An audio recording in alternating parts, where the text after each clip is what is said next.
ડબ્બા કાટલ નામની web series આવી છે નેટફ્લિક્સ ઉપર.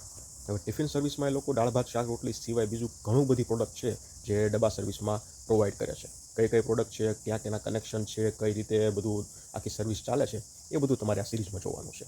લગભગ આ થીમ પર આપણે લગભગ ફિલ્મો કે વેબ સિરીઝો જોઈ હશે, પણ છતાં આ શો એવો છે કે તમને પહેલેથી છેલ્લે સુધી બાંધી રાખે એવો છે. અને સ્ક્રીન પ્લે પણ એટલો સરસ છે કે તમે છેલ્લે સુધી બંધાયેલા રહેશો. હા, વચ્ચે થોડીક મોમેન્ટ એવી આવે છે કે જ્યાં તમને એવું થશે કે આ થોડો ખેંચેલો છે, કારણ કે 7 એપિસોડ ઉપરથી 45 મિનિટ પ્લસના એપિસોડ, એટલે થોડું તો એલું રહેવાનું. પણ છતાં શો છે એ જમાવટ કરે છે. છેલ્લે નાનું એવું સસ્પેન્સ ખુલે છે, જે એમ બહુ મોટું સસ્પેન્સ નથી.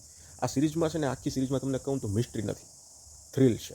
એટલે મિસ્ટ્રીની આશા શરૂ ન કરતા કે મને અંતમાં એક જબરજસ્ત સસ્પેન્સ મળશે અને હું શોક થઈ જાય, એ ટાઈપનું નથી. થ્રિલ છે, થ્રિલથી ભરેલું છે કે આખું ક્રાઇમ જોનર કઈ રીતે હાલે છે, કઈ રીતે આ બૈરાઓ છે એ સર્વિસ પોતાની ચલાવે છે, કનેક્શન કઈ રીતના છે, એ બધું જ આમાં જોવા મળે છે તમને. સિઝન 2 આવશે. સિઝન 2 આના કરતાં પણ ડેડલી અને ડેન્જરસ હશે એવું મને અત્યારે સિઝન 1નો એન્ડ જોઈને લાગ્યું. શબાના આઝમી છે, ગુજરાત રાવ છે, શાલિની પાંડે, જ્યોતિકા છે, અંજલિ આનંદ જેવા કલાકારોની જબરજસ્ત એક્ટિંગ છે. એમાં સ્પેશિયલી શબાના આઝમીએ તો ભાઈ 4 ચાંદ લગાવી દીધા છે. એટલે હિન્દી લેંગ્વેજમાં છે અને કોઈ બીજી વધારાની વાતો જ નથી. પોઈન્ટ ટુ પોઈન્ટ વાત ચાલે છે, પોઈન્ટ ટુ પોઈન્ટ સ્ટોરી ચાલે છે, અને જે બતાવવાનું છે એ પોઈન્ટ ટુ પોઈન્ટ જ ચાલે છે. એ વસ્તુ ખૂબ સરસ છે. ક્રાઇમ થ્રિલરના જોનરના તમે ફેન હો ને, તો ડેફિનેટલી આ વસ્તુ ટ્રાય કરાવી છે.